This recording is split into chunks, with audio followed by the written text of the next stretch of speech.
네, 집합 건물에 관한 기출문제 풀어보겠는데요. 이제 여러분들이 문제를 보시면 알겠지만 이 집합 건물에 나오는 내용들이 문제들이 굉장히 지엽적이에요. 그리고 막 사실 범위는 굉장히 넓은데 우리가 공부를 한 만큼 그 아웃풋이 안 나오는 데가 바로 요 부분입니다. 그러니까 그냥 일단은 제가 찍어주고만 공부하시고 만약에 다른 데서 나오면 그건 어쩔 수 없어요. 그냥 깨끗하게 포기하고 다른 데 더 열심히 공부하는 게 오히려 남는 겁니다. 아셨죠? 자, 그럼 기출문제집 243페이지 펴보세요.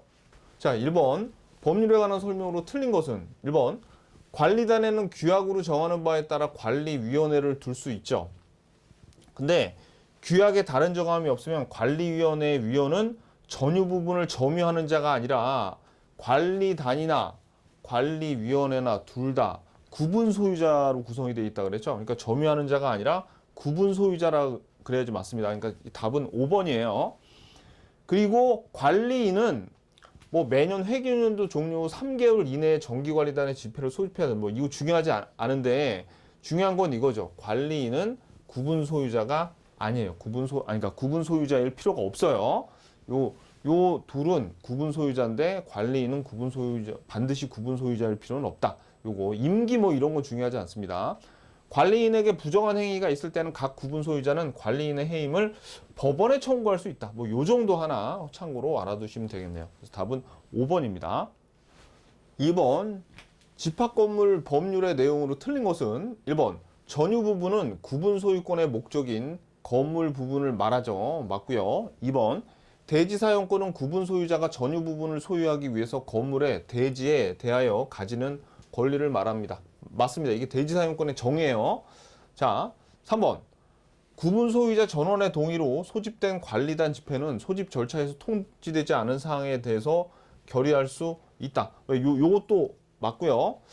자, 4번 건물의 시공자가 전유 부분에 대해서 구분 소유자에게 지는 담보 책임의 존속 기간은 사용 승인일로부터 기산한다. 요게 틀렸네. 여러분들 요 기억나시죠? 이 기산점이 요 전유 부분은 사용 승인일부터가 아니에요. 사용 승인일은 공용 부분의 기산점이고 전유 부분은 요 인도받은 때, 최초 입주하여 인도받은 때죠.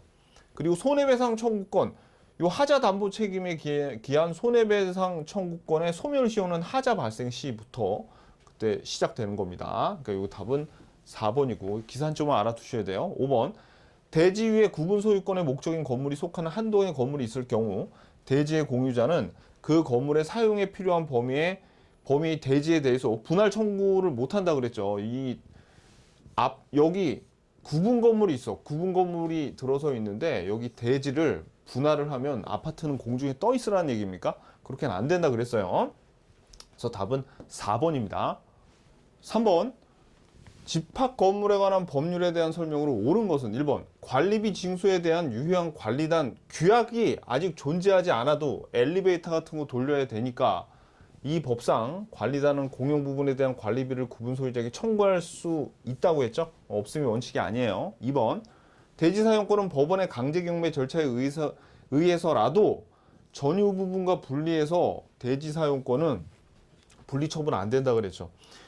규약에 의해서는 대지 사용권은 분리해서 처분이 가능한데 공용 부분은 아예 절대 안 된다 그랬습니다. 분리 처분이. 3번 대지 사용권을 전유 부분과 분리하여 처분하는 것을 금지하는 취지를 등기하지 않으면 요 대지 사용권과 전유 부분을 분리해서 처분하는 것을 금지하는 취지의 등기가 우리가 등기법에서 배우는 대지권 등기거든요. 그래서 이렇게 대지권 등기가 되면은 그때부터는 요 구분 건물하고 요 토지하고 분리해서 팔 수가 없어요. 근데 이 대지권 등기를 하지 않으면 제3자가 봤을 때는 이게 구분 건물에 쓰이는 대지인 건지 아닌지 모르거든요. 그러니까 집합 건물의 대지임을 모른 채 대지 사용권의 목적이 되는 토지를 모르고 산 제3자한테는 대지권의 등기를 하지 않으면 당연히 대항할 수 없는 겁니다. 그래서 대지권 등기는 우리가 등기법에서 배워요. 그래서 답은 3번입니다. 3번. 4번 주거용 집합 건물을 철거하고 상가용 집합 건물을 신축하기로 하는 재건축 결의도 요게 허용된다 그랬죠. 5번 공용 부분의 변경에 관한 사항은 원칙적으로 관리단 집회에서 구분 소유자 및 의결권의 과반수가 아니라 요거는 3분의 2입니다. 3분의 2. 그래서 답은 3번이에요. 4번. 집합 건물 법률에 재건축을 하기 위해서는 그 구분 소유자의 몇 분의 몇이에요? 요거 5분의 4죠? 5분의 4. 5번. 집합 건물에 관한 법률에 관한 설명으로 틀린 것은 1번. 집합 건물의 임차인은 구분 소유자가 아니지만 관리인은 구분 소유자가 아니어도 될 수 있다 그랬죠? 될 수 없다 그러면 틀렸죠. 그래서 틀린 거 찾으니까 답이 바로 1번입니다. 2번. 서명 결의의 방법에 의한 재건축 결의도 가능하고요. 3번.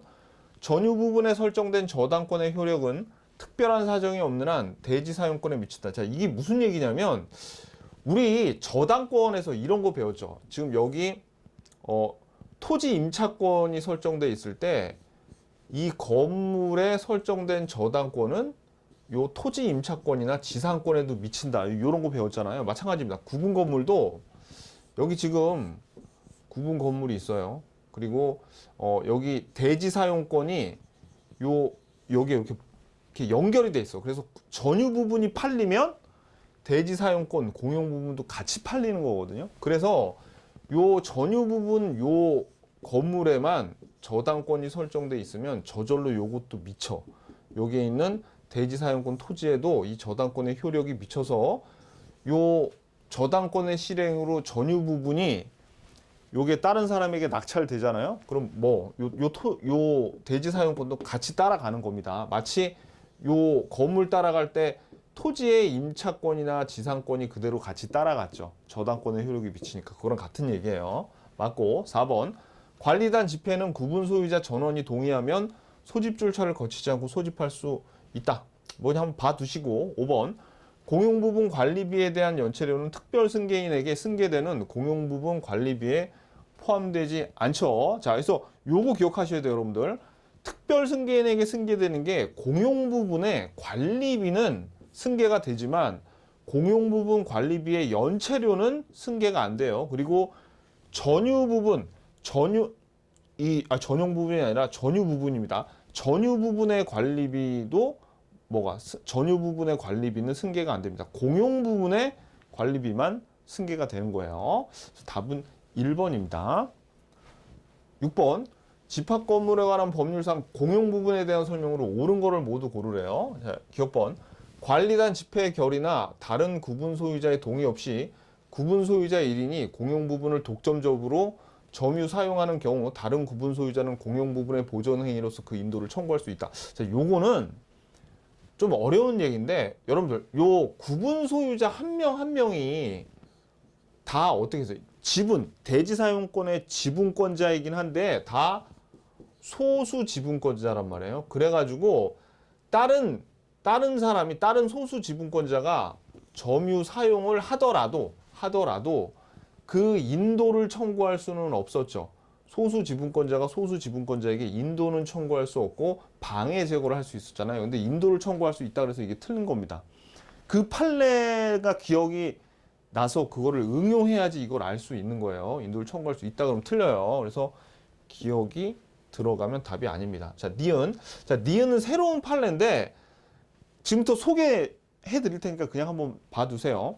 구분 소유자 중 일부가 정당한 권한 없이 구조상 공용 부분인 복도를 배타적으로 점유 사용하여 이게 판례상에 골프 연습장에서 그 골프 복도를 골프 이렇게 뭐 이렇게 하는 거 있잖아요. 퍼팅이라고 그러나 뭐 그걸로 쓰고 있었어요. 그래서 다른 구분 소유자가 사용하지 못하였으면 부당 이득으로 반환해야 된대요. 거기서 나온 이익을. 이게 판례로 나왔었어. 그냥 한번 알아두세요. 아셨죠? 자, 그래서 니은은 맞아요. 니은은 맞아. 자, 디귿번. 관리단은 관리비 징수에 관한 유효한 규약이 없더라도 규약이 아직 없더라도 엘리베이터 돌리려면 관리비를 구분 소유자에게 청구할 수 있다 그랬죠. 그래서 답은 4번입니다. 4번. 좀 어렵습니다. 이 문제는. 7번. 법령상 관리인 및 관리위원회 등에 관한 설명으로 옳은 것은 1번. 구분 소유자가 아닌 자도 관리인이 될 수 있죠. 그러니까 틀렸고. 2번. 구분 소유자가 10명 이상일 때에는 관리단을 대표하고 관리단의 사무를 집행한 관리인을 선임해야 된다. 이게 맞네요. 그래서 답은 2번.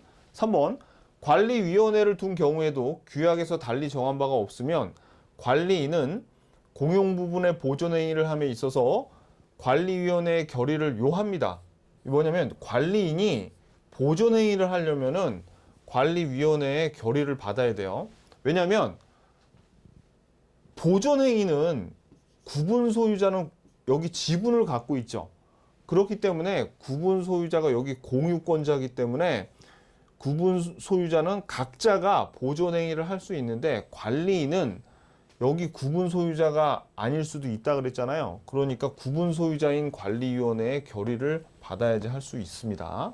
자, 4번에 규약에서 달리 정한 바가 없으면 관리단에서 관리위원회를 할 수 있고 이 관리위원회는 구분 소유자여야 되죠. 그러니까 관리인, 관리위원이 될 수 있다 그러면 틀려요. 5번 규약에서 달리 정한 바가 없으면 관리위원회 위원은 부득이한 사유가 없더라도 서면이나 대리인을 통해서 의결권을 행사할 수 없습니다. 요거.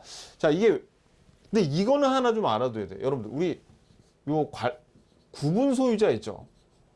구분 소유자가 만약에 거기 있는 임차인들 있죠. 자기가 예를 들어서 이 구분 소유자를 뭐 임대차를 맺어가지고 했을 때 이 그런 임차인들을 그냥 우리가 점유자라고 했을 때 요 점유자는 구분 소유자의 승낙을 얻으면 요 의결권을 행사할 수 있어요. 요거까지 알아두시고 요거는 틀렸다는 거. 요거를 좀 알아두세요. 그래서 답은 2번입니다. 8번 법령상 집합 건물에 관한 설명으로 틀린 것은 1번 집합 건축물 대장에 등록되지 않더라도 구분 소유가 성립할 수 있죠. 왜? 왜냐하면 요 구분 건물이 되려면 구분 의사하고 구분 행위만 있으면 족하고 등기 등록이 되지 않더라도 구분 건물이 돼. 그러니까 구분 소유가 성립할 수 있다 그랬죠. 그러니까 구분 의사와 구분 행위만 있으면 족하지 등기 등록은 요하지 않는다. 그런 판례 우리가 앞에서 봤어요. 그러니까 맞고요. 2번 공용 부분의 사용과 비용 부담은 전유 부분의 지분 비율에 따른다. 이거 조심하셔야 돼요. 전유 부분의 지분 비율에 따르는 건 비용하고 수익 요거죠.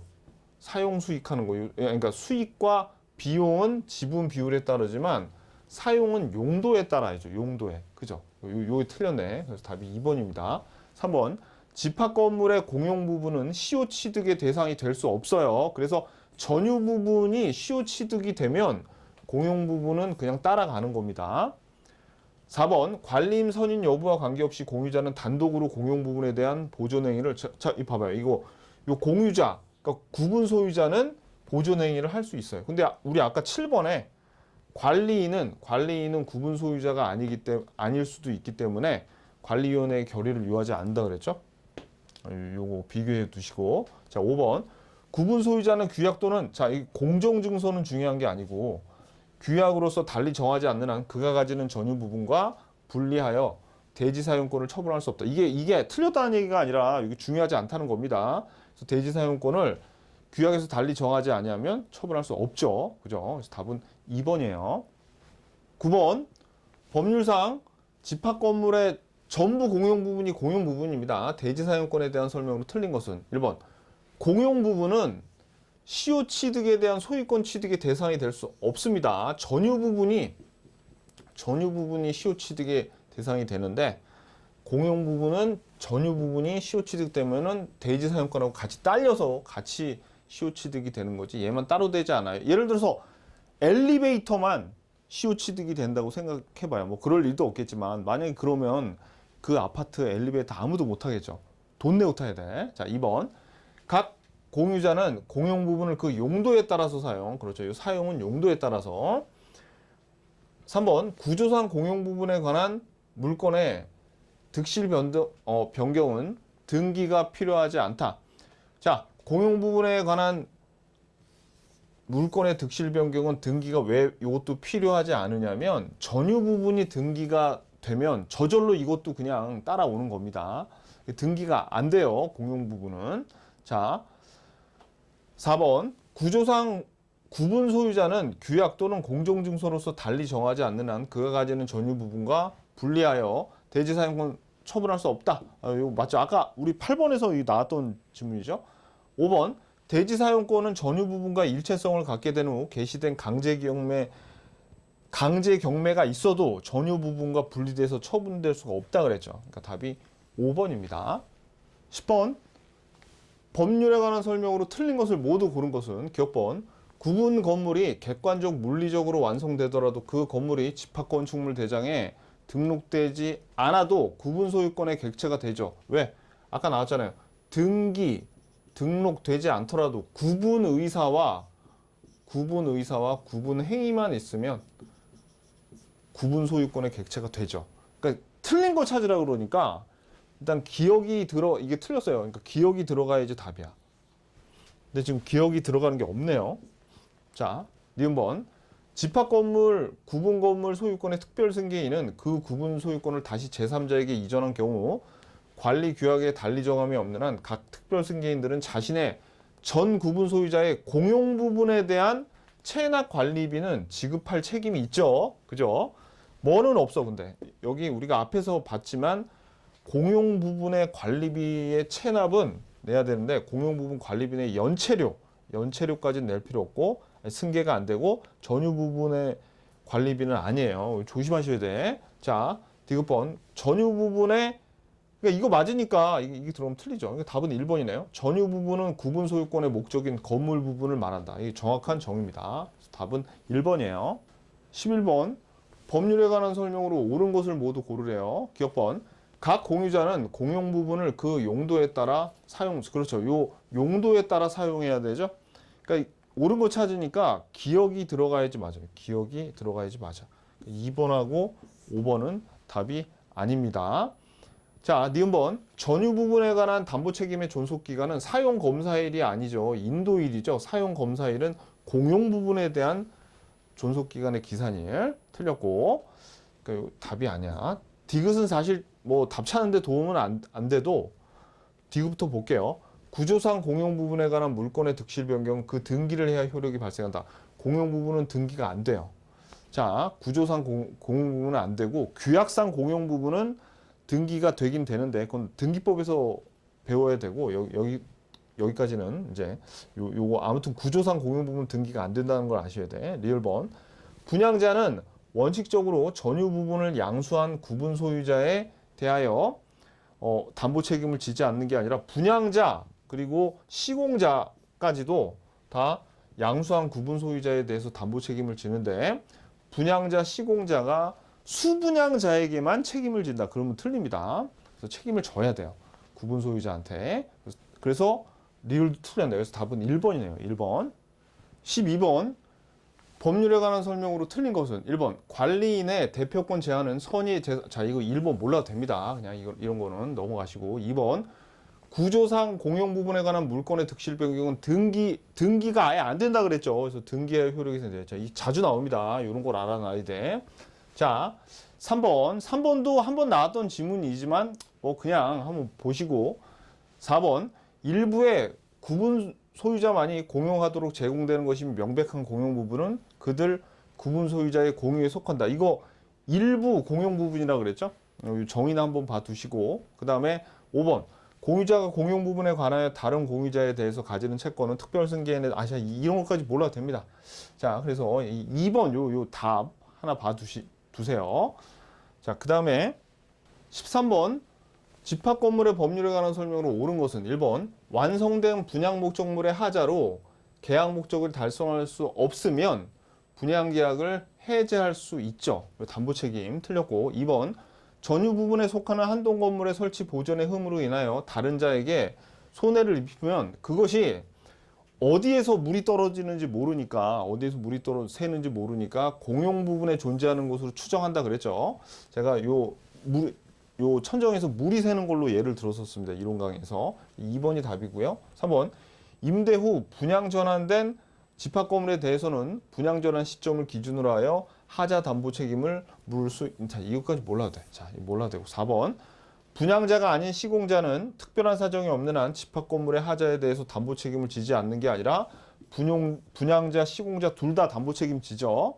5번 집합 건물의 하자가 발생하면 하자 보수에 가름하는 손해배상청구권은 집합 건물이 인도시에 발생하는 게 아니라 하자 발생 시에 발생합니다. 그래서 요게 그 우리 담보책임의 기산점 봤죠? 그래서 인도시에 발생하는 거는 전유 부분이라고 그랬어요. 전유 부분. 14번 법률상 구분 소유자의 5분의 4 이상의 의결권에 5분의 4 이상의 결의가 있어야 되는 경우가 요거 재건축 결의고요.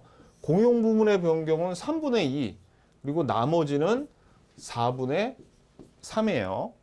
15번 법률의 설명으로 틀린 것은 1번 규약 및 관리단지패의 결의는 구분 소유자의 특별 승계인에 대해서도 효력이 있겠죠. 지금 아파트가 있는데 뭐 너무나 당연한 게 여기 다 모여가지고 무슨 결의를 했어. 근데 이 사람 이사 갔다 그래서 새로 이사 오는 사람이 여기서 예외일 수는 없는 거죠. 뭐 너무나 당연한 겁니다. 2번 구분 소유 건물의 공용 부분에 관한 물권의 득실 변경은 등기가 필요하지 않아요. 그러니까 등기가 아예 안 돼. 그러니까 전유 부분만 등기가 되면 다 되는 겁니다. 3번 관리인은 구분 소유자가 아니더라도 무방하죠. 관리인은 구분 소유자가 아니더라도 괜찮다. 4번 재건축 결의는 구분 소유자 및 의결권이 각 5분의 4 이상의 결의에 의한다. 맞고요. 5번 재건축 결의 후 재건축 참가 여부를 서면으로 촉구받은 재건축 반대자가 법정 기간 내에 회답하지 않으면 재건축에 참가하겠다는 회답이 아니라 거절하겠다는 회답이죠. 답은 5번입니다. 이 구분 건물 같은 경우에는 굉장히 지역적이고 또 이렇게 좀 범위가 넓기 때문에 다시 한번 말씀드리지만 제가 하라는 것만 그냥 그 이외에서 나온 거 그냥 버리는 걸로 그리고 나머지에 공부를 해서 외우는 걸로 그걸로 하자고요. 수고하셨습니다. 안녕히 계십시오.